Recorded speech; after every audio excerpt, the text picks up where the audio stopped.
सातारा जिल्ह्यातील डोंगरांच्या कुशीत वसलेलं देवगाव नावाचं एक छोटंसं गाव होतं. गाव सुंदर होतं, हिरवगार शेत, जुनी मंदिरं. पण त्या गावाबद्दल एक भयंकर गोष्ट प्रसिद्ध होती. गावाच्या बाहेर जुन्या वडाच्या झाडामागे एक स्मशान होतं. लोक म्हणायचे तिथे रात्री देव स्वतः फिरतो. संध्याकाळनंतर त्या रस्त्याने जाण्याची कोणाची हिंमत नव्हती. कारण जे लोक तिथे गेले ते परत आलेच नाहीत आणि जे आले ते वेडे झाले. गावात माधव नावाचा एक तरुण राहत होता. शहरात शिकून तो नुकताच गावात परतला होता. गावातील अंधश्रद्धांवरती त्याचा विश्वास नव्हता. तो गावकऱ्यांना हसत म्हणायचा, अरे हे सगळं खोटं आहे. भूत, देव, शाप असं काही नसतं. एके दिवशी त्याचा मित्र गणेश घाबरत त्याच्याकडे आला. माधवा, काल रात्री माझा भाऊ स्मशानाजवळ गेला होता. मग गणेशने डोळे भरून आले. आज सकाळी तो नदीकाठी सापडला. पण काय झालं? तो सतत एकच बोलतोय. गणेश थरथरत म्हणाला, तो आला आहे, त्याला राग आलाय. माधव हसला. मी आज रात्री तिथे जाऊन बघतो. गावात शांतता पसरली. एक वृद्ध माणूस त्याचा हात पकडून म्हणाला, बाळा, त्या जागी देव नाही, शिक्षा आहे. पण माधव ऐकायला तयार नव्हता. ती रात्र अमावस्याची होती. पूर्ण काळोख, आकाशात चंद्र नव्हता. फक्त वाऱ्याचा विचित्र आवाज. माधव टॉर्च घेऊन स्मशानाच्या दिशेने निघाला. जसा जसा तो पुढे गेला त्याला जाणवलं आजूबाजूचा आवाज पूर्ण बंद झाला. ना किड्यांचा आवाज, ना कुत्र्यांचं भुंकणं. जणू संपूर्ण जग शांत झालं होतं. स्मशानात पोचल्यावरती त्याला एक विचित्र गोष्ट दिसली. स्मशानाच्या मध्यभागी एक दिवा स्वतःहून पेटलेला होता आणि त्याच्या बाजूला एक माणूस पांढऱ्या कपड्यात बसला होता. तो हलतही नव्हता. माधव जवळ गेला. कोण आहेस तू? उत्तर नाही. तो अजून जवळ गेला आणि अचानक त्या माणसानं हळूच मागे मान वळवली. पण त्याचा चेहरा नव्हता, फक्त काळोख. माधवच्या हातातून टॉर्च खाली पडला. अचानक स्मशानात एक आवाज घुमला, ज्यांनी वचन तोडलं त्यांची शिक्षा सुरू झाली आहे. इतक्यात जमिनीतून राख उडू लागली आणि माधवला दूरवर मंदिराची घंटा ऐकू आली. जुन्या बंद मंदिराची, जी 30 वर्षापासून कधीच वाजली नव्हती. स्मशानात उभा असलेला माधव पूर्ण घामाघूम झाला होता. त्याच्यासमोर बसलेल्या त्या माणसाचा चेहरा नव्हताच, फक्त काळोख. थंड वारा जोरात वाहू लागला. स्मशानातील राख हवेत उडत होती. माधवने भीती लपवत ओरडलं, कोण आहेस तू? क्षणभर शांतता आणि अचानक तो माणूस हळूहळू उभा राहिला. त्याच्या पावाचा आवाजही येत नव्हता. मग एक घोगरा आवाज आला, मंदिर उघड, नाहीतर गाव संपेल. इतक्यात तो माणूस धुरासारखा हवेत विरून गेला. माधव घाबरून मागे सरकला आणि अचानक टन टन टन गावाबाहेरच्या जुन्या मंदिराची घंटा पुन्हा वाजू लागली. हेच ते मंदिर, जे 30 वर्षापासून बंद होतं. दुसऱ्या दिवशी सकाळी माधवनं ही गोष्ट गावात सांगितली. पण गावकरी घाबरले. एक म्हातारी आजी थरथरत म्हणाली, तो परत आला. कोण? माधवनं विचारलं. गावातील सर्वात वृद्ध माणूस हरिभाऊ शांतपणे म्हणाला, ही गोष्ट 30 वर्षापूर्वीची आहे. गावात पूर्वी एक मोठं प्राचीन मंदिर होतं. लोक तिथे रोज पूजा करायचे. गाव सुखी होतं. पण एका वर्षी दुष्काळ पडला. लोकांचा देवावरचा विश्वास कमी झाला. त्याच काळात गावात एक लोभी जमीनदार आला. तो म्हणाला, या मंदिराखाली खजिना आहे. काही गावकरी त्याच्या बोलण्यात फसले. एका अमावस्येच्या रात्री त्यांनी मंदिर फोडलं. गर्भगृह उघडलं. आत सोनं नव्हतं, तर एक प्राचीन काळी मूर्ती होती. त्या मूर्तीसमोर लिहिलेलं होतं, ज्यानं श्रद्धा तोडली त्याचा वंश संपेल. पण त्यांनी मूर्ती नदीत फेकून दिली. त्या रात्रीनंतर विचित्र घटना सुरू झाल्या. लोक अचानक गायब होऊ लागले. रात्री स्मशानात दिवे पेटू लागले आणि एक चेहरा नसलेला माणूस दिसू लागला, जो एकच गोष्ट म्हणायचा, वचन तोडलं. भीतीनं गावकऱ्यांनी मंदिरं कायमची बंद केली. हरिभाऊ माधवकडे पाहत म्हणाले, तू त्याला पाहिलंस म्हणजे संकट पुन्हा सुरू झालं. माधवनं विचारलं, मग उपाय काय? सगळे शांत. अचानक गावातील पुजारी म्हणाले, मूर्ती परत आणावी लागेल. कुठून? पुजारी थरथरत म्हणाले, त्या नदीतून, जिथे आजपर्यंत गेलेला कुणी परत आलेला नाही. त्या रात्री माधव एकटाच नदीकडे निघाला. काळं पाणी, पूर्ण शांतता आणि अचानक त्याला पाण्यात कुणीतरी उभं दिसलं. एक स्त्री, लांब केस, पांढरी साडी. ती हळूहळू त्याच्याकडे वळली आणि माधवचं रक्त गोठलं. कारण तिथे डोळे नव्हतेच. ती फक्त बोट दाखवत म्हणाली, उशीर झालाय. नदीच्या काठावरती उभा असलेला माधव थरथरत होता. त्याच्यासमोर ती पांढऱ्या साडीतली स्त्री उभी होती, डोळे नसलेली. तिचा पुन्हा पुन्हा आवाज घुमला, उशीर झालाय. इतक्यात नदीचं पाणी अचानक हलू लागलं. जणू कुणीतरी पाण्याखालून चालत येत होतं. माधव मागे सरकला. कोण आहेस तू? त्यानं भीतीनं विचारलं. ती स्त्री काही क्षण शांत राहिली. मग हळू आवाजात म्हणाली, मी सावित्री. 30 वर्षापूर्वी गावानं ज्याला विसरलं. माधव गोंधळला. सावित्रीच्या थरथरत्या हातानं नदीकडे बोट दाखवलं. त्या रात्री आम्ही मंदिर वाचवण्याचा प्रयत्न केला होता. माधवनं विचारलं, मग काय झालं? तिच्या आवाजात वेदना होत्या. जमीनदारांनी गावातल्या काही लोकांनी गर्भगृह फोडलं, देवाची मूर्ती नदीत फेकली आणि सावित्रीचे ओठ थरथरले. ज्यांनी विरोध केला त्यांना जिवंत जाळलं. माधवच्या अंगावरती काटा आला. म्हणजे तू? ती हळूच मान खाली घालते. मीही त्यातच होते. अचानक थंड वारा सुटला. नदीच्या पाण्यातून विचित्र आवाज यायला लागले. जणू शेकडो लोक कुजबुजत होते. मूर्ती परत आण, वेळ संपते. इतक्यात नदीच्या मध्यभागी प्रकाश चमकला. माधवनं पाहिलं, पाण्याखाली काहीतरी होतं. एक काळी मूर्ती, पण तिच्या भोवती साखळ्या गुंडाळलेल्या होत्या आणि त्या साखळ्या पकडून काही सावल्या पाण्याखाली उभ्या होत्या. माधव घाबरला. सावित्री ओरडली, जाऊ नकोस. का? तिचा आवाज थरथरला. ती मूर्ती एकटी नाहीये. अचानक नदीचं पाणी प्रचंड वेगानं उसळलं. पाण्यातून एक चेहरा वर आला. तोच स्मशानातला चेहरावेना माणूस. पण यावेळी त्याचा चेहरा दिसत होता आणि माधवचं रक्त गोठलं. कारण तो चेहरा माधवच्या वडिलांसारखाच होता. माधव मागे सरकला. बाबा. तो माणूस हळूहळू हसला. पण ते हसू माणसाचं नव्हतं. भयंकर तुटक आवाजात तो म्हणाला, तुझ्या वडिलांनी वचन तोडलं. आता शिक्षा तुझी आहे. इतक्यात नदीतून काळे हात बाहेर यायला लागले आणि त्यांनी माधवचा पाय पकडला. त्याला पाण्यात ओढायला सुरुवात केली. नदीतून बाहेर आलेल्या त्या काळ्या हातांनी माधवचा पाय घट्ट पकडला होता. तो जीव तोडून ओरडला, वाचवा. पाणी अचानक प्रचंड वेगानं फिरू लागलं. जणू संपूर्ण नदी जिवंत झाली होती. तेवढ्यात ओम नमः शिवाय एक घनघाती आवाज घुमला.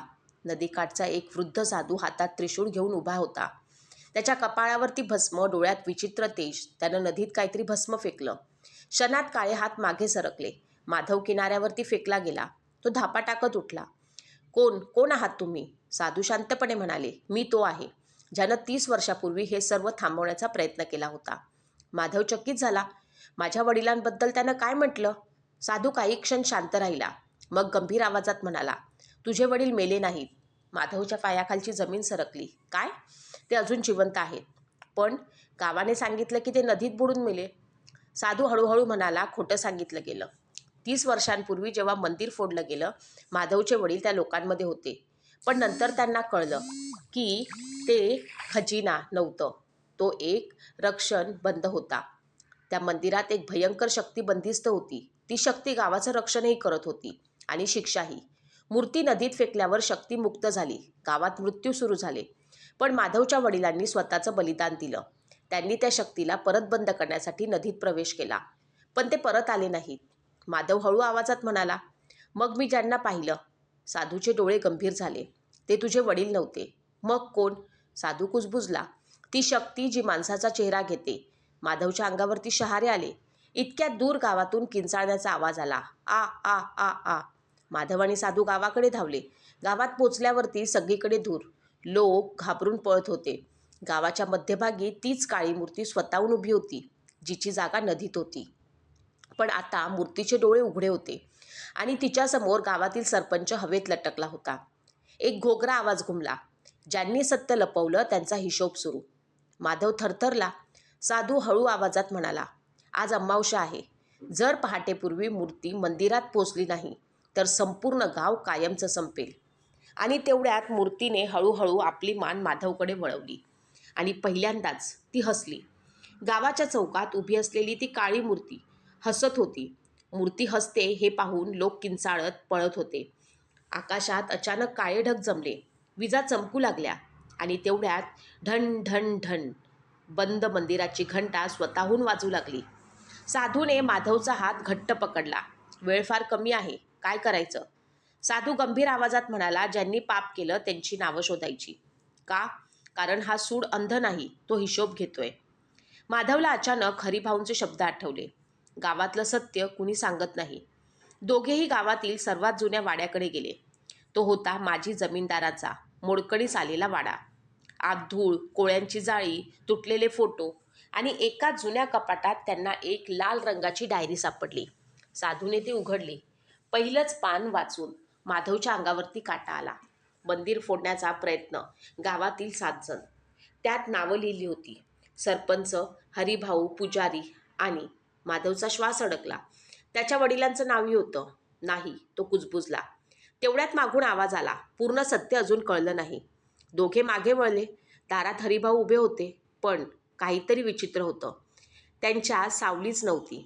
साधू ओरडला, माधव मागे हो.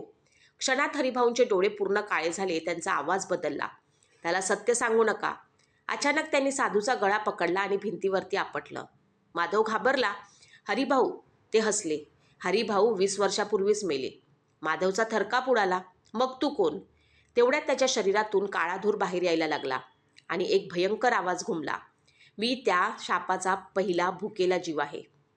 क्षणात हरिभाऊंचं शरीर जमिनीवर कोसळलं आणि काळा धूर खिडकीतून बाहेर गेला. सरळ मंदिराच्या दिशेने.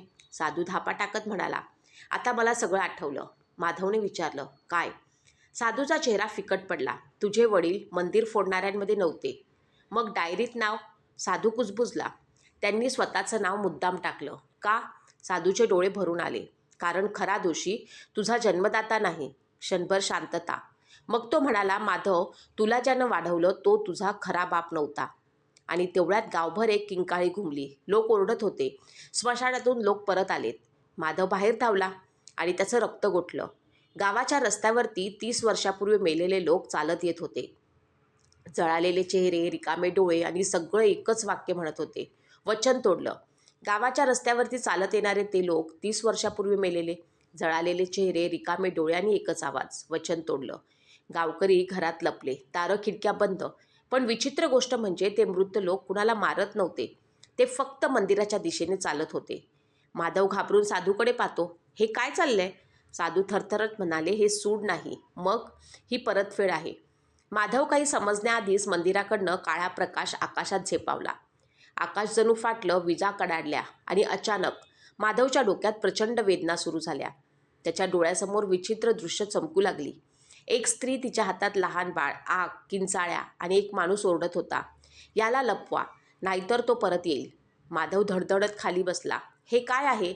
साधूचा चेहरा पांढरा पडला. आठवणी. कुणाच्या? साधू शांत झाला. मग हळू आवाजात म्हणाला, तुझ्याच. माधव ओरडला, मी वेडा होतोय का? नाही. साधूने थरथरत सांगितलं, तुझा जन्म साधा नाही. 30 वर्षापूर्वी मंदिर फोडण्याच्या रात्री एक भयंकर विधी झाला होता. त्या काळ्या मूर्तीमध्ये बंद असलेली शक्ती पूर्णपणे मुक्त व्हायच्या आधी एका गर्भवती स्त्रीनं स्वतःचं बलिदान दिलं. तिचं बाळ वाचलं. पण त्या रात्री गावातील एका तांत्रिकानं भविष्य सांगितलं, हे मूल मोठं झाल्यावरती शाप संपवेल किंवा पूर्ण गाव नष्ट करेल. माधव मागे सरकला. नाही नाही. साधू हळू आवाजात म्हणाला, माधव, ते मूल तू होतास. क्षणात जग थांबल्यासारखं वाटलं. म्हणजे माझे आई वडील? ज्यांनी तुला वाढवलं त्यांनी तुला वाचवलं. माझे खरे वडील? साधू काही बोलणार इतक्यात मंदिराकडून जोराचा स्फोट झाला आणि एक प्रचंड काळी सावली आकाशात उभी राहिली.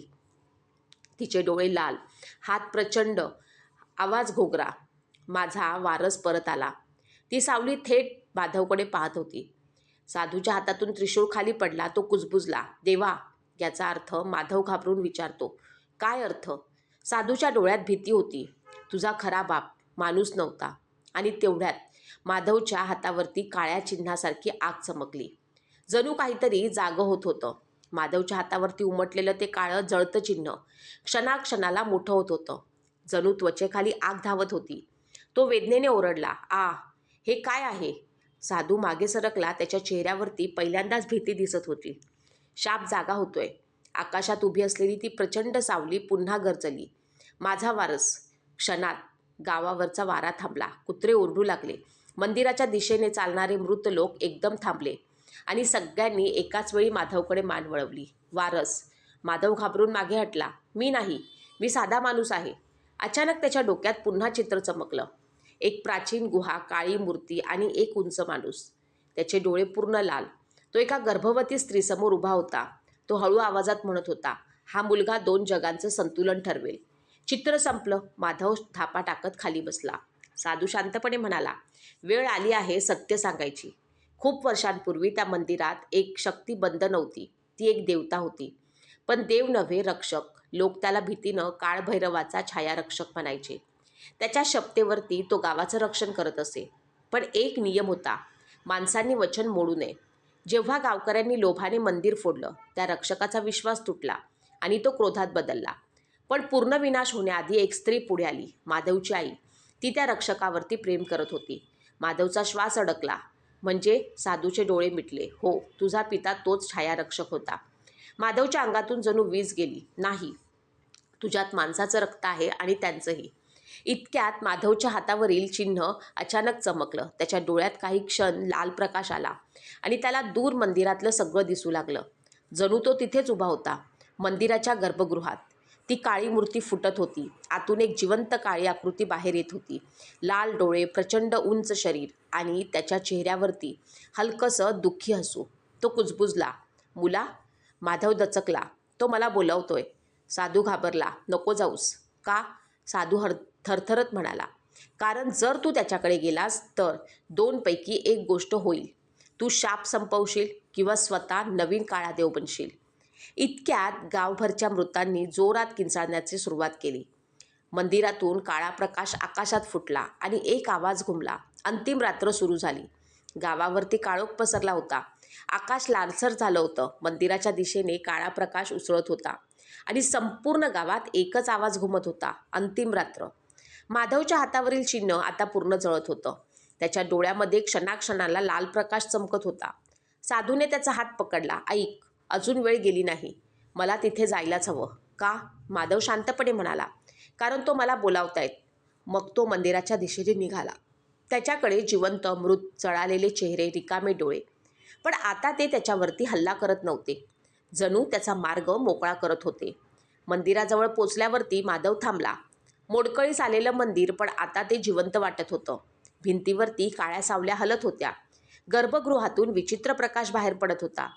तो आत गेला आणि त्याचं हृदय थांबल्यासारखं झालं. समोर उभी होती तीच काळी आकृती. प्रचंड, उंच, लाल डोळे.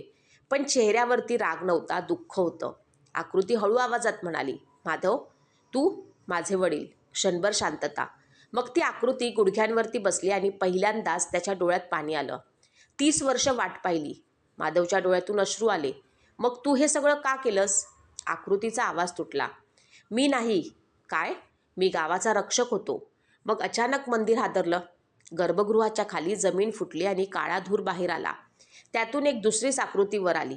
ती वाकडी तिकडी, भयंकर, डोळे काळे, आवाज घोगरा. कारण हे सर्व मी केलं. माधव थरथरला. तू कोण? ती आकृती भयानक हसली. मी तो लोभ आहे, ज्याला गावानं जन्म दिला. 30 वर्षांपूर्वी मंदिर फोडलं तेव्हा गावकऱ्यांच्या लोभातून, द्वेषातून एक अंधार जन्माला आला. त्यानं छायारक्षकाला कैद केलं आणि त्याचं रूप घेऊन गावात भीती पसरवली. माधवच्या वडिलांनी शांतपणे सांगितलं, मी खलनायक नव्हतो, मी कैदी होतो. माधवच्या डोळ्यात राग भरला. मग हे संपवायचं कसं? ती अंधारी शक्ती जोरात हसली. तू मला मारू शकत नाहीस, कारण मी तुझ्यातही आहे. अचानक माधवच्या हातावरचं चिन्ह काळं चमकू लागलं. त्याच्या मनात राग, भीती, अंधार पडू लागला. त्याला आवाज ऐकू येऊ लागले. त्यांना शिक्षा दे, सगळं जाळून टाक. त्याने डोळे पूर्ण लाल झाले. साधू मंदिरात धावत आला आणि ओरडला, माधव, निर्णय घे. माणूस होणार की अंधार? भिंतीमधून काळा धूर बाहेर येत होता. गावभर वादळ उठलं होतं आणि मंदिराच्या मध्यभागी माधव उभा होता. एका बाजूला त्याचे खरे वडील छायारक्षक, दुसऱ्या बाजूला लोभातून जन्मलेली ती अंधारी शक्ती आणि मध्ये माधव. त्याच्या डोळ्यात लाल प्रकाश, हातावरील चिन्ह जळत होतं. आवाज त्याच्या डोक्यात घुमत होता, सगळं संपव. माणसं कधी बदलत नाहीत. त्यांनी तुझ्या आईलाही मरू दिलं. माधव वेदनेनं ओरडला. बस. क्षणात संपूर्ण मंदिर हादरलं. त्याच्या भोवती काळी ऊर्जा फिरू लागली. साधू घाबरला. नको, तो पूर्ण जागा होतोय. ती अंधारी शक्ती हसू लागली. हो, राग स्वीकार. तू माझ्याच आहेत. माधवच्या डोळ्यासमोर आईचं दृश्य आलं. ती त्याला लहानपणी सांगत होती, माणूस कितीही तुटला तरी चांगुलपणा सोडू नये. मग त्याला वडिलांचं दुःखी हसू आठवलं. 30 वर्ष कैद, एकटेपणा, वाट पाहणं. माधवने डोळे बंद केले. मग शांत आवाजात म्हणाला, मी कोणाचाही गुलाम नाही. अचानक त्याच्या हातावरील काळं चिन्ह 2 भागात फुटलं. एक भाग काळा, एक भाग तेजस्वी प्रकाशासारखा. साधू थरथरला. हे अशक्य आहे, छायारक्षक हळू आवाजात म्हणाला. त्यानं संतुलन निवडलं. माधवने डोळे उघडले. एक डोळा लाल, एक सामान्य. तो त्या अंधाऱ्या शक्तीकडे चालू लागला. ती घाबरली. थांब, तू मला संपवू शकत नाहीस. माधव शांतपणे म्हणाला, तू लोभ आहेस, पण लोभ फक्त नष्ट करून संपत नाही. तो स्वीकारून नियंत्रित करावा लागतो. अचानक माधवने त्या शक्तीचा हात पकडला आणि तिला स्वतःमध्ये खेचायला सुरुवात केली. ती किंचाळली, नाही. मंदिर हादरलं. आकाश फाटल्यासारखं वाटलं. साधू ओरडला, माधव तू मरशील. माधव हसला. जर माझ्यामुळे गाव वाचत असेल तर ही किंमत कमी आहे. छायारक्षकाच्या डोळ्यामध्ये पाणी आलं. तो पहिल्यांदाच म्हणाला, मुला. क्षणात प्रचंड प्रकाश झाला आणि सगळं गाव शांत झालं. सकाळ. गावात सूर्य उगवला. वादळ गायब. स्मशान शांत. मंदिर पुन्हा जुन्यासारखं. गावकरी बाहेर आले. सगळं संपलं होतं, पण माधव गायब होता. फक्त मंदिरात एक गोष्ट सापडली. एक तुटकी माळ आणि भिंतीवरती जळालेलं वाक्य. संतुलन राखलं गेलं आहे. लोक म्हणू लागले, पौर्णिमेच्या रात्री मंदिराजवळ एक तरुण दिसतो. एक डोळा लाल, एक सामान्य. तो फक्त शांतपणे गावाकडे पाहतो. जणू अजूनही रक्षण करत आहे. पहिला भाग संपलेला आहे. आता आपण दुसरा भाग बघूया. माधव गायब होऊन 1 वर्ष झालं होतं. देवगाव पुन्हा शांत झालं होतं. शेती भरभराटीला आली. रात्रीची भीती संपली. स्मशान शांत. मंदिरात पुन्हा पूजा सुरू झाली. पण गावात एक नियम अजूनही होता. पौर्णिमेच्या रात्री मंदिराजवळ जाऊ नका. कारण काही लोकांनी विचित्र गोष्टी पाहिल्या होत्या. रात्री मंदिराच्या पायऱ्यांवरती एक तरुण बसलेला दिसायचा. एक डोळा लाल, एक सामान्य. पण जवळ गेलं की तो गायब व्हायचा. लोक म्हणायचे, माधव अजून रक्षण करतोय. पण कुणी खात्रीनं सांगू शकत नव्हतं. एके दिवशी गावात अवनी नावाची मुलगी आली. ती शहरातून आलेली पत्रकार होती. तिला अशा रहस्यमय कथा शोधायची आवड होती. गावात आल्यावरती तिला सगळे सावध करू लागले. त्या मंदिराचा विषय काढू नकोस. का? कोणी उत्तर देत नव्हतं. फक्त एक म्हातारी आजी कुजबुजली, कारण देव अजून जागा आहे. अवनीला उत्सुकता वाढली. त्या रात्री ती कॅमेरा घेऊन मंदिराकडे गेली. पूर्ण शांतता, थंड वारा आणि मंदिराच्या पायऱ्यांवरती कोणीतरी बसलं होतं. एक काळा अंगरखा, खांद्यावरती राख आणि एक डोळा लाल चमकत होता. अवनीचा श्वास अडकला. ती हळू आवाजात म्हणाली, माधव. तो माणूस शांतपणे तिच्याकडे वळला. तोच चेहरा, पण तो पूर्वीसारखा नव्हता. अधिक शांत, अधिक गंभीर, डोळ्यात विचित्र दुःख. तो हळू आवाजात म्हणाला, इथून निघून जा. तू जिवंत आहेस. तो काही बोलला नाही, फक्त मंदिराकडे पाहत राहिला. अचानक मंदिराच्या आतून आवाज आला, ठक ठक ठक. जणू कुणीतरी आतून दार वाजवत होतं. अवनी घाबरली. हे काय आहे? माधवचा चेहरा अचानक बदलला. पहिल्यांदाच तो घाबरलेला दिसत होता. तो कुजबुजला, अशक्य. काय? माधव मंदिराकडे पाहत म्हणाला, मी त्याला बंद केलं होतं. इतक्यात मंदिराचं मुख्य दार स्वतःहून उघडलं. आत पूर्ण काळोख आणि त्या अंधारातून एक ओळखीचा आवाज घुमला, मुला. माधवचं रक्त गोठलं, कारण तो आवाज त्याच्या वडिलांचा होता. पण त्याचे वडील तर मुक्त झाले होते. मंदिराचं दार हळूहळू उघडत होतं. कर. आत पूर्ण काळोख. थंड हवा बाहेर येत होती आणि त्या अंधारातून पुन्हा आवाज आला, मुला. माधव जागच्या जागी थिजला. त्याच्या लाल डोळ्यात पहिल्यांदाच भीती दिसत होती. अवनी हळू आवाजात म्हणाली, हा तुझ्या वडिलांचा आवाज आहे? माधव कुजबुजला, नाही. काय? आवाज त्यांचाच आहे. तो थरथरत म्हणाला, पण ती गोष्ट माझे वडील नाही. क्षणात मंदिराच्या आतून काळा धूर बाहेर येऊ लागला. जमिनीवरती विचित्र चिन्ह चमकू लागली. माधवने अवनीचा हात पकडला. पण उशीर झाला होता. दारातून एक उंच सावली बाहेर आली. हळूहळू प्रथम पाय, मग हात आणि मग चेहरा. अवनीचा श्वास थांबला. तो अगदी माधवच्या वडिलांसारखा दिसत होता. पण काहीतरी चुकत होतं. त्यांच्या डोळ्यात लाल प्रकाश नव्हता. पूर्ण काळोख होता आणि तो हसत होता. अस्वाभाविक, भयंकर. तो म्हणाला, मुला, मला विसरलास? माधव मागे सरकला. तू कोण आहेस? तो माणूस हसू लागला. मी आठवण आहे. मी अपराध आहे. मी ते आहे जे तू स्वतःमध्ये बंद केलं होतंस. माधवच्या हातावरचं चिन्ह अचानक जळू लागलं. त्याच्या डोक्यात आवाज घुमले. तू मला खरंच हरवलं होतंस असं वाटतं. अचानक माधवला समजलं. तो ओरडला, नाही. अवनी घाबरली. काय झालं? माधवचा आवाज थरथरत होता. मी त्या अंधाराला नष्ट केलं नव्हतं. मी फक्त स्वतःमध्ये कैद केलं होतं. ती सावली पुढे आली. ती हळू आवाजात म्हणाली, आणि आता मी बाहेर आलोय. इतक्यात गावभर कुत्रे जोरात ओरडायला लागले. मंदिराच्या घंटा स्वतःहून वाजू लागल्या. स्मशानाच्या दिशेनं पुन्हा दिवे पेटू लागले. अवनीने थरथरत विचारलं, म्हणजे हे सगळं पुन्हा सुरू होणार? सावली हसली. नाही. ती माधवकडे पाहत म्हणाली, यावेळी अजून वाईट होईल. अचानक आकाश पूर्ण काळं झालं आणि दूर डोंगरावरती एक नाही तर 3 लाल डोळे चमकले. माधवचं रक्त गोठलं. तो कुजबुजला, नाही. अवनी घाबरून म्हणाली, काय आहे ते? माधवच्या आवाजामध्ये भीती होती. तो एकटा नव्हता. अंधाराचे अजून 3 रक्षक आहेत. डोंगराच्या माथ्यावरती 3 लाल डोळे. पूर्ण काळोखात चमकत होते आणि विचित्र गोष्ट म्हणजे ते हलत नव्हते, फक्त पाहत होते. माधवचा चेहरा फिकट पडला. अवनीने त्याचा हात धरला. माधव, कोण आहेत ते? तो काही क्षण शांत राहिला, मग हळू आवाजात म्हणाला, ज्याच्याबद्दल कुणालाही माहिती नसावी. 30 वर्षांपूर्वी मंदिरात फक्त एक शक्तिबंध नव्हती, 4 होत्या. एक छायारक्षक जो गावाचं रक्षण करत होता, पण उरलेले 3 कैदेत ठेवले गेले होते. कारण ते रक्षक नव्हते, न्यायाच्या नावाखाली विनाश करणारे होते. माधव कुजबुजला. जर ते तिघे जागे झाले तर फक्त गाव नाही, संपूर्ण प्रदेश संपेल. तेवढ्यात डोंगरावरचे लाल डोळे एकदम गायब झाले. पूर्ण शांतता आणि मग जमीन हादरली. गावाच्या पश्चिमेकडच्या डोंगरावरनं प्रचंड आवाज आला. लोक किंचाळत बाहेर पळाले. आकाशात काळा धूर उठू लागला. अवनी घाबरून म्हणाली, आपण तिथे जाऊया? माधव ओरडला, नाही, तुला कल्पना नाही. इतक्यात माधवच्या समोर एक माणूस प्रकट झाला. उंच, पूर्ण पांढरे केस, अंगावरती फाटलेले काळं वस्त्र आणि त्याचे डोळे पूर्ण चांदीसारखे चमकत होते. तो माणूस शांतपणे म्हणाला, खूप उशीर केलास वारसा. माधव थिजला. तू? तो माणूस हसला. मला लोक पूर्वी राख संरक्षक म्हणायचे. म्हणजे तू त्या तिघांपैकी? पहिला. क्षणात थंड वारा सुटला. त्याच्या मागे राख हवेत फिरू लागली आणि जमिनीवर पडलेली सुकलेली पानं हाडांमध्ये बदलायला लागली. अवनी किंचाळली, हे काय? राख संरक्षक शांतपणे म्हणाला, माझं काम आहे. ज्यांनी मृत्यू टाळला त्यांना परत घेऊन जाणं. इतक्यात गावाच्या स्मशानातून शेकडो सावल्या बाहेर यायला लागल्या. मृत, अर्धवट जळालेले, रिकाम्या डोळ्यांचे, आणि ते गावाकडे चालत होते. माधव दात घट्ट आवळत म्हणाला, युद्ध सुरू झालं. राख संरक्षक हसला, अजून नाही. तो आकाशाकडे पाहत म्हणाला, माझे भाऊ आले की खरं नरक सुरू होईल. तेवढ्यात दूर जंगलातून एका प्रचंड प्राण्याची डरकाळी ऐकू आली आणि नदी अचानक उलट दिशेने व्हायला लागली.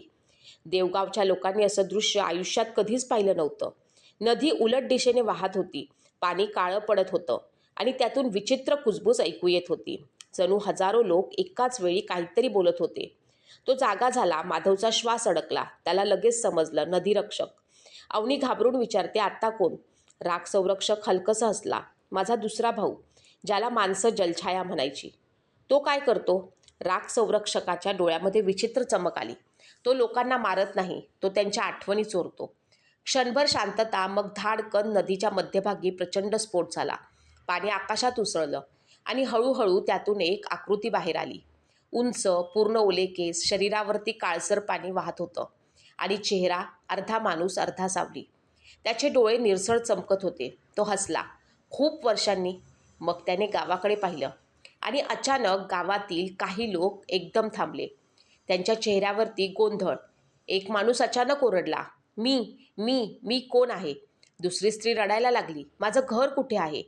अवनी हादरली, हे काय केलं त्याने? माधव दात आवळत म्हणाला, त्याने आठवणी हिसकावल्या. जलछाया शांतपणे म्हणाली, मृत्यू दयाळू असतो, पण विस्मरण. तो भयंकर हसला, ते जास्त क्रूर असतं. माधव पुढे सरकला, त्यांना सोड. जलछायाने माधवकडे पाहिलं आणि काही क्षण शांत राहिला. मग हळू आवाजात म्हणाला, तू त्यांच्यासारखा दिसतोस. कोण? तुझ्या वडिलांसारखा. क्षणात त्याच्या चेहऱ्यावरती दुःख चमकलं. तो आमच्यातला एकमेव होता ज्याला माणसांवरती अजून विश्वास होता. माधव थिजला, म्हणजे तू माझ्या वडिलांना ओळखत होतास? जलछाया शांतपणे मान हलवतो, पण तेवढ्यात राख संरक्षक गुरगुरला, भावनानंतर. तो हात वर करतो आणि स्मशानातून आलेले मृत लोक अचानक गावावरती धावून येतात. लोक किंचाळू लागतात. अवनी अडकते. एक मृत सावली तिच्याकडे झेपावते. अवनी, माधव ओरडतो. क्षणात माधवच्या हातातून काळा लाल प्रकाश बाहेर पडतो. धाडकन संपूर्ण जमीन हादरली. सगळे मृत हवेत उडतात. पहिल्यांदाच माधवची शक्ती पूर्ण जागी होते, पण त्याचे दोन्ही डोळे आता लाल झाले होते. अवनी घाबरली. माधव. तो तिच्याकडे वळला आणि काही क्षण तो स्वतःसारखा दिसतच नव्हता. गावभर धूळ पसरली होती. माधवच्या हातातून निघालेल्या त्या शक्तीनं स्मशानातून आलेल्या सावल्या काही क्षणांसाठी थांबल्या, पण माधव बदलत होता. त्याचे डोळे लाल झाले होते, श्वास जड झाला होता, आवाजही वेगळा वाटत होता. अवनी हळू आवाजात म्हणाली, माधव, तू ठीक आहेस ना? तो तिच्याकडे वळला. काही क्षण तो फक्त तिच्याकडे पाहत राहिला आणि मग तो हसला. पण ते हसू माधवचं नव्हतं. थंड, रिकामं, भयानक. राख संरक्षक हलकसं हसला. सुरुवात झाली. जलछाया शांतपणे म्हणाला, नको. काय नको? तो पूर्ण अंधारात गेला. तर आपल्यापैकी कुणीही त्याला थांबवू शकणार नाही. अवनी मागे सरकली. माधव, बोल ना. माधवने डोकं पकडलं. त्याच्या डोक्यात 2 आवाज भिडत होते. त्यांना वाचव, त्यांना शिक्षा दे. त्यांच्या हाताभोवती काळी ऊर्जा फिरू लागली. जमिनीवरती भेगा पडू लागल्या. अचानक धडम, आकाशात विजा चमकल्या आणि डोंगराच्या दिशेनं काहीतरी प्रचंड हललं. सगळे थबकले. दूर जंगलातून एक उंच काळा स्तंभ आकाशात उठला आणि मग एक आवाज. जणू हजारो लोक एकत्र कुजबुजत होते. खूप गोंधळ आहे. आणि क्षणात गावाच्या मध्यभागी एक माणूस प्रकट झाला. पूर्ण काळा अंगरखा, चेहरा अर्धा झाकलेला, डोळे सोन्यासारखे चमकत होते. पण विचित्र गोष्ट, त्याच्या आजूबाजूला आवाज येत होते. जणू हजारो लोक त्याच्याशी बोलत होते. राख संरक्षक लगेच गुडघ्यांवरती बसला. जलछाया मान खाली घालतो. अवनी थिजली. हा कोण? माधवचा आवाज थरथरला. तिसरा रक्षक. तो माणूस हलकसा हसला. लोक मला मनसंरक्षक म्हणायचे. तो अवनीकडे पाहतो आणि अचानक तिच्या डोक्यात विचित्र आठवणी चमकायला लागतात. बालपण, आईचा आवाज, एक अपघात, रडणं. ती डोकं धरून किंचाळते. थांबा. मनसंरक्षक शांतपणे म्हणतो, मी शरीरावरती हल्ला करत नाही, मी मन मोडतो. तो माधवकडे पाहतो. काही क्षण शांत राहतो. मग हलकसं हसतो. वारसा. तुझ्या मनात तर आधीच युद्ध सुरू आहे. मग तो बोट उचलतो आणि क्षणात माधवच्या डोक्यात एक दृश्य पुन्हा पुन्हा दिसायला लागतं. त्याची आई जळताना, वडील नाहीसे होताना, गावकऱ्यांनी खोटं बोलताना. आवाज घुमतो. त्यांना माफ करणार? खरंच माधव थरथरतो. त्याचे डोळे पूर्ण काळे व्हायला लागतात. अवनी रडत ओरडते, माधव, तू असा नाहीयेस. क्षणभर माधव थांबतो. पण तेवढ्यात मनसंरक्षक हळू आवाजात कुजबुजतो, तिला वाचवू शकत नाहीस. आणि अचानक अवनीच्या मागे एक सावली तलवारीसारखी हात घेऊन उभी राहते. अवनीच्या मागे उभी असलेली ती सावली तलवारीसारखा काळा हात वर करते. अवनीला काहीच कळत नाही. तिचं पूर्ण लक्ष माधववरती होतं, जो स्वतःशीच लढत होता. आणि त्याचे डोळे अर्धे लाल, अर्धे काळे. हात थरथरत होते. मनसंरक्षक हळू आवाजात म्हणाला, पाहूया, तुझ्यात माणूस जिंकतो की अंधार. आणि क्षणात ती सावली अवनीवरती झेपावली. अवनी, माधव ओरडला. क्षणभर वेळ जणू थांबला. माधवच्या डोक्यात पुन्हा आवाज, उशीर होईल, राग स्वीकार, सगळं नष्ट कर. पण अचानक त्याला एक आठवण दिसली. लहानपणी त्याची आई त्याचा हात धरून म्हणत होती, शक्ती मोठी असली तरी मोठं मन नसेल तर माणूस हरतो. क्षणात माधवच्या डोळ्यातला काळोख थांबला. तो जोरात ओरडला, मी अंधार नाही. धडाम, त्याच्या शरीरातून प्रचंड प्रकाश बाहेर पडला. काळा आणि पांढरा. दोन्ही सावली हवेतच थांबली आणि एका झटक्यात राख झाली. मनसंरक्षक पहिल्यांदाच गंभीर झाला. असं कसं? माधव शांतपणे पुढे आला. त्याच्या डोळ्यात आता विचित्र संतुलन होतं, एक लाल, एक चांदीसारखा. तो म्हणाला, तुमची ताकद भीती आहे, पण मी भीतीतून जन्मलोय. राग संरक्षक गुरगुरला, त्याला थांबवा. जलछाया काहीही बोलणार, पण थांबला. कारण त्याला जाणवलं, माधवच्या त्याच्या वडिलांचं तेज दिसत होतं. माधवने मनसंरक्षकाकडे पाहिलं. लोकांचं मन मोडतोयस. मनसंरक्षक हसला. हो. क्षणात माधव त्यांच्यासमोर प्रकट झाला. धाड, पहिला घाव. संपूर्ण गाव हादरलं. मनसंरक्षक पहिल्यांदाच मागे ढकलला गेला. अवनी ओरडली, माधव. माधव तिच्याकडे पाहतो. क्षणभर तो पुन्हा जुना माधव दिसतो. तो हलकसं हसतो, मी आहे अजून. पण तेवढ्यात आकाशात प्रचंड गर्जना झाली. जमीन हादरली आणि मंदिराच्या मागचा डोंगर फुटायला लागला. राग संरक्षक घाबरला. मनसंरक्षकाचा चेहरा पांढरा पडला. जलछाया कुजबुजला. नाही. माधवने विचारलं, काय झालं? मनसंरक्षक पहिल्यांदाच घाबरलेल्या आवाजात म्हणाला. तो जागा झाला. कोण? क्षणभर शांतता. मग डोंगर पूर्ण फुटला आणि आतून एक प्रचंड डोळा उघडला. लाल नाही, काळा नाही, पूर्ण सोनेरी. आवाज घुमला. चारही रक्षक अपयशी. मग आता मी येतो. माधवचा श्वास अडकला. कारण हा आवाज त्याच्या वडिलांसारखा होता. डोंगर फुटला होता. धूळ, काळा धूर. त्याच्या मध्यभागी तो प्रचंड सोनेरी डोळा. संपूर्ण गावावर त्याची नजर होती. क्षणात राग संरक्षक गुडघ्यावरती बसला. जलछाया मान खाली घालतो. मनसंरक्षक पहिल्यांदाच शांत झाला. अवनी थरथरत म्हणाली, हे कोण आहेत? माधव उत्तर देणार तेवढ्यात धडाम, डोंगराच्या उरलेला भाग कोसळला आणि आतून एक आकृती बाहेर आली. उंच, अंगावरती प्राचीन कवच, खांद्यावरती राखेसारखा झगा आणि डोळे पूर्ण सोनेरी. पण ते पाहून माधव थिजला. त्याचा चेहरा तो अगदी त्याच्या वडिलांसारखाच होता. माधव कुजबुजला, बाबा. ती आकृती काही क्षण शांत राहिली. मन हलकसं हसली. दुःखी, ओळखीचं. मुला. माधवच्या डोळ्यात पाणी आलं. तो पुढे सरकला. तू जिवंत आहेस? राग संरक्षक अचानक ओरडला. नाही, त्याच्याजवळ जाऊ नकोस. क्षणात ते सोनेरी आकृती गायब झाली आणि माधवच्या अगदी समोर प्रकट झाली. एवढ्या वेगाने की कुणालाच काहीच दिसलं नाही. तो हलकसं हसला. खूप मोठा झालास. माधवच्या डोक्यात आठवणी चमकल्या. लहानपणी कुणीतरी त्याला उचलून घेतंय, कोणीतरी अंगाई घातंय, पण चेहरा कधी दिसत नव्हता. माधव थरथरला. तू खरंच माझे वडील आहेस? क्षणभर शांतता. मग तो माणूस डोळे मिटतो. हो. अवनीनं सुटकेचा श्वास घेतला. पण मनसंरक्षक अचानकपणे हसू लागला. भयंकर. खोटं. माधव थिजला. काय? मनसंरक्षक जोरात हसत म्हणाला. तो तुझा बाप नाही. सगळे शांत. राखसंरक्षक कुजबुजला. गप्प बस. पण उशीर झाला होता. मनसंरक्षक ओरडला. सत्य सांग ना. तो सोनेरी डोळ्यांच्या आकृतीकडे बोट दाखवत म्हणाला. तू त्याचा पिता नाहीस. तूच त्या रात्रीचा मूळ शाप आहेस. क्षणात संपूर्ण गावात शांतता पसरली. माधव मागे सरकला नाही. तो सोनेरी माणूस शांत उभा होता. मग पहिल्यांदाच त्याच्या चेहऱ्यावरती दुःख दिसलं. तो हळू आवाजात म्हणाला. मी खोटं बोललो. माधवचा आवाज तुटला. मग माझे वडील कुठे आहेत? क्षणभर शांतता. मग सोनेरी डोळ्यांचा माणूस कुजबुजला. मुला, तुझे खरे वडील माझ्यामुळे मेले. तेवढ्यात माधवच्या हातावरील चिन्ह काळं जळू लागलं. त्याच्या डोक्यात फक्त एकच आवाज. विश्वासघात. आणि पहिल्यांदाच माधवच्या डोळ्यात पुन्हा पूर्ण अंधार उतरायला लागला. गावावरती मृत शांतता पसरली होती. माधव जागच्या जागी उभा. डोळ्यात धक्का, राग, दुःख आणि विश्वासघात. त्याच्यासमोर उभा असलेला तो सोनेरी डोळ्यांचा माणूस, ज्याला त्यानं काही क्षणांसाठी बाबा मानलं होतं, शांतपणे उभा होता. माधवचा आवाज तुटला. तू खोटं का बोललास? तो माणूस डोळे खाली करतो. कारण. क्षणभर शांतता. मग हळू आवाजात. तुला तिरस्काराने वाढलेलं पाहवत नव्हतं. माझे खरे वडील कुठे आहेत? क्षणात माधवच्या आवाजानं जमीन हादरली. आकाशात काळे ढग फिरू लागले. गावाच्या भिंतींना तडे जाऊ लागले. अवनी घाबरून मागे सरकली. मनसंरक्षक हलकसं हसला. आता सुरू. सोनेरी डोळ्यांचा माणूस हळू आवाजात म्हणाला. त्या रात्री 30 वर्षांपूर्वी जेव्हा मंदिर फोडलं गेलं, फक्त अंधार जागा झाला नव्हता.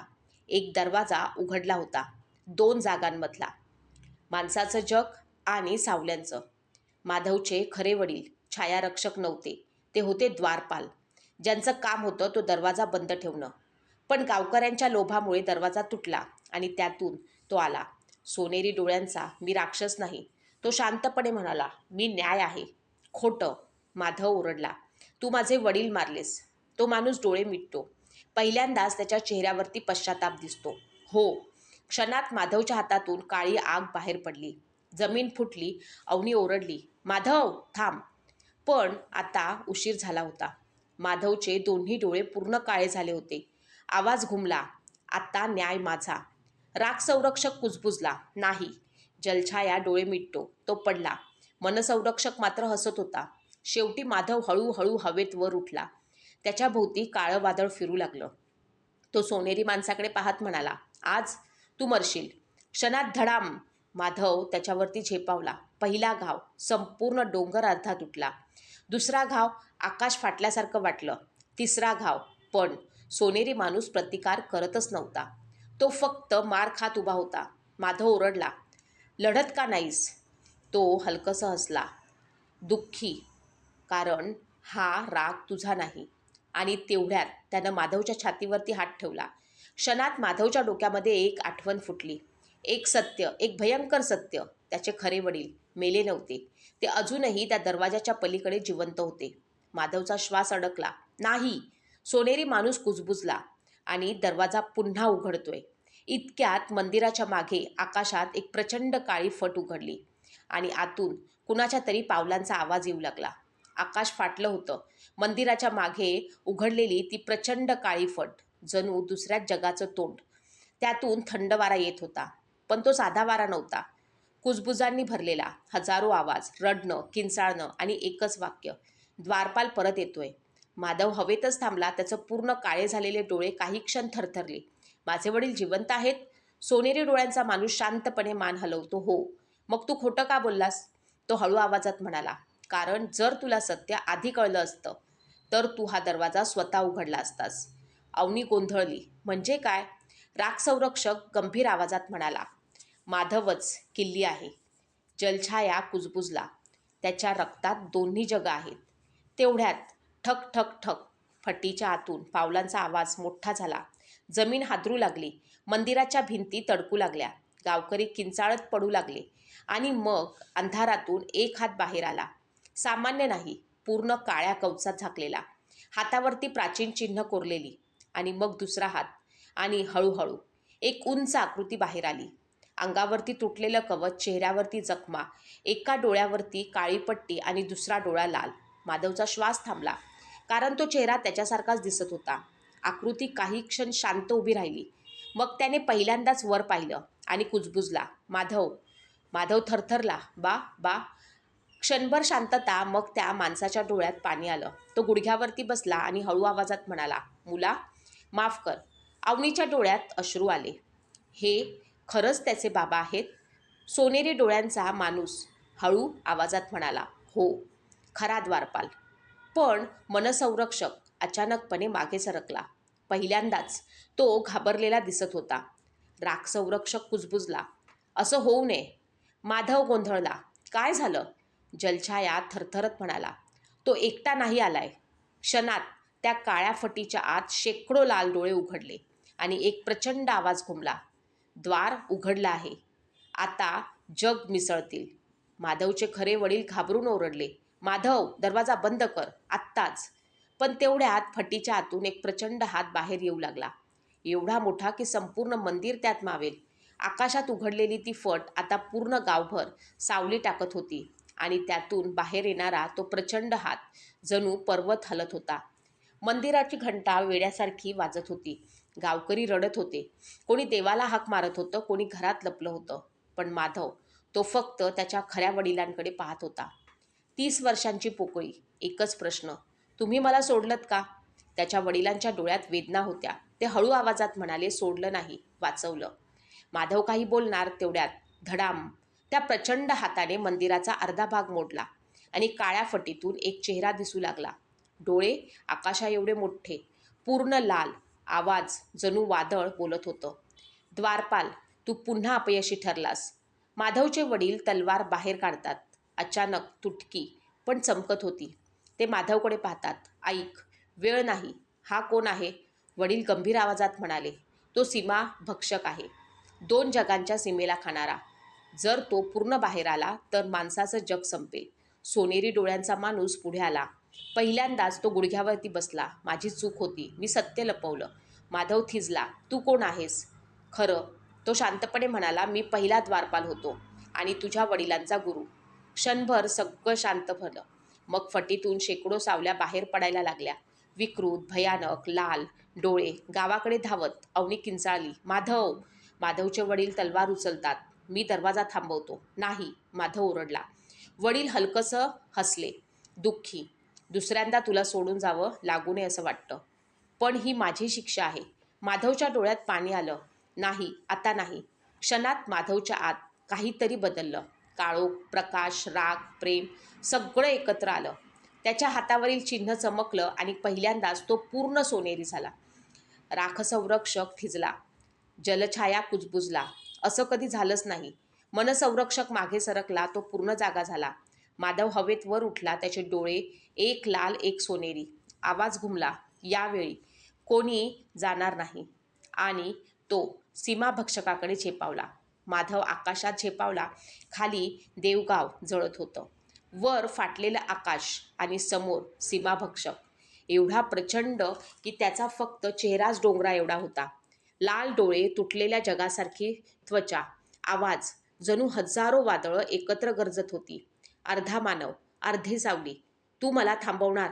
माधव शांत होता, पण त्याच्या डोळ्यात भीती नव्हती. आता खाली वडील ओरडले, त्याच्या डोळ्यात बघू नकोस. का? तो तुझ्या मनात शिरतोय. पण उशीर झाला होता. क्षणात माधवच्या डोळ्यासमोर सगळं बदललं. तो पुन्हा लहान झाला होता. घर, आई, हसू, सगळं ठीक. वडील जिवंत. कुठलाच शाप नाही. एक आवाज कुजबुजला, हे खरं असू शकतं. फक्त मला जिंकू दे. माधव काही क्षण शांत राहिला. त्याच्या चेहऱ्यावरती वेदना होत्या. कारण हेच तर त्याला हवं होतं. सामान्य आयुष्य, आई वडील, शांतता. तेवढ्यात त्याला एक आवाज ऐकू आला, दूरवरून, कमकुवत पण ओळखीचा. माधव. अवनी. तो मागे वळतो. क्षणात दृश्य तुटायला लागतं. त्याला खरं आठवतं. गाव, लढाई, लोक, त्याचे वडील. माधव हळू आवाजात म्हणाला, खोटं सुंदर असलं तरी खरं बदलत नाही. धडाम. त्याच्या शरीरातून सोनेरी काळा प्रकाश बाहेर पडला. भ्रम तुटला. सीमाभक्षक गुरगुरला, मग मर. प्रचंड हात माधवकडे झेपावला. माधवने दोन्ही हात पुढे केले. क्षणात आकाशात प्रचंड ऊर्जा भिडली. खाली संपूर्ण गाव हादरलं. वडील ओरडले, माधव, दरवाजा बंद करण्याचा एकच मार्ग आहे. काय? क्षणभर शांतता. मग त्यांच्या आवाजात वेदना. किल्ली नष्ट करावी लागेल. माधव थिजला. किल्ली म्हणजे? वडील डोळे मिटतात. तू सगळं शांत. अवनी ओरडली, नाही. सोनेरी डोळ्यांचा गुरु खाली मान घालतो. राखसंरक्षक डोळे मिटतो.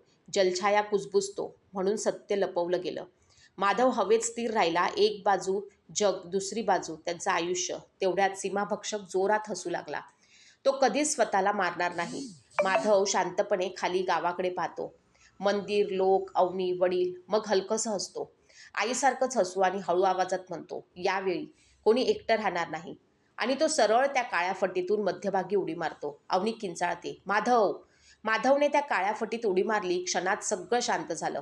ना वारा, ना किंचाळण्या, न युद्ध, फक्त पूर्ण अंधार. खाली देवगावात अवनी गुडघ्यावरती कोसळली. नाही. माधवचे वडील जागच्या जागी उभे. हात थरथरत होते. 30 वर्ष मुलाला पाहण्यासाठी जगले आणि आता तो पुन्हा गेला होता. ते कुजबुजले. मुला. पण तेवढ्यात फटीच्या आतून एक प्रचंड गर्जना झाली. सीमाभक्षक किंचाळत होते. आकाश हादरत होतं. गुरु घाबरून वर पाहतो. हे अशक्य आहे. राख संरक्षक कुजबुजला, तो मरत नाहीये. फटीच्या आत माधव डोळे उघडतो. पण तो पडत नव्हता. तो एका विचित्र जागी उभा होता. ना जमीन, ना आकाश. फक्त तुटलेल्या आठवणी हवेत तरंगत होत्या. त्याचं बालपण, आई, अवनी, वडील आणि मध्ये एक सिंहासन, पूर्ण काळ्या दगडाचं. त्यावर कुणीतरी बसलं होतं. हळूहळू ती आकृती उठली. माधवचा श्वास अडकला. कारण तो स्वतःच होता. पण वयानं मोठा, डोळे पूर्ण काळे, आवाज शांत, भयानक शांत. तो हलकंसं हसला.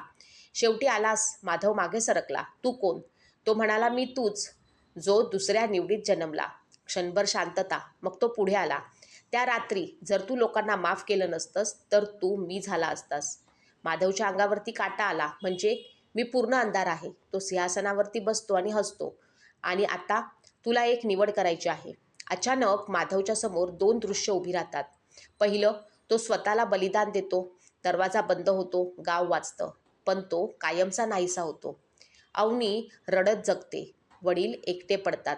दुसरं, तो अंधार स्वीकारतो. सीमाभक्षक मरतो. माधव जगतो. सगळे वाचतात. पण तो नवीन राजा बनतो. जग वाचेल पण लोक त्याला घाबरतील. तो कधीच सामान्य राहणार नाही. अंधारातील माधव हसतो.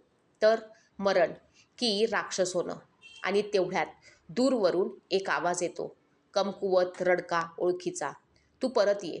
अवनी. मग दुसरा आवाज. यावेळी मी तुला गमावणार नाही. त्याचे वडील. माधव डोळे मिटतो. हात घट्ट आवळतो आणि हलकंसं म्हणतो, तिसरा मार्ग असतोच. अंधारातील माधव पहिल्यांदाच गंभीर होतो. अरे, हे कुणी आधी प्रयत्नच केलं नाही. अंधारातल्या त्या विचित्र जगात माधव शांत उभा होता. समोर स्वतःचाच अंधारात हरवलेला अवतार. एक मार्ग मृत्यू, दुसरा राक्षस होणं. पण माधव तो फक्त हसला, हलकेच थकलेल्या माणसासारखा. मग म्हणाला, मी दोन्ही नाही निवडणार. क्षणात पूर्ण जागा हादरली. सिंहासनाला तडे गेले.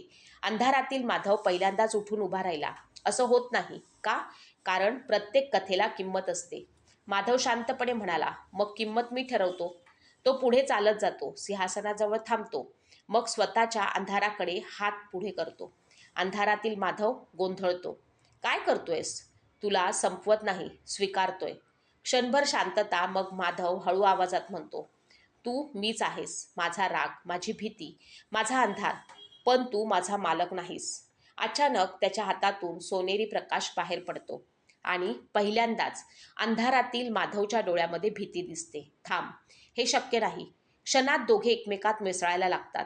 अंधार, प्रकाश, राग, प्रेम, सगळं. आणि धडाम. बाहेर देवगावात फटीतून प्रचंड प्रकाश बाहेर पडतो. सीमाभक्षक किंचाळतो, नाही. माधवचे वडील ओरडतात. तो दरवाजा बदलतोय. गुरु थिजतो.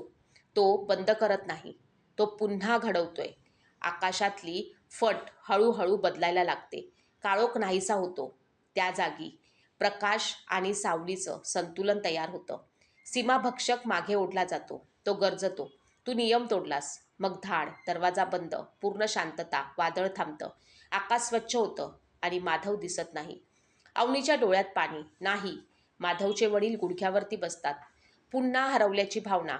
पण तेवढ्यात मंदिराच्या पायऱ्यांवरती कोणीतरी बसलेलं दिसतं. अवनी धावत जाते आणि थांबते. कारण तो माधव होता. बेशुद्ध पण जिवंत. त्याचे डोळे उघडतात.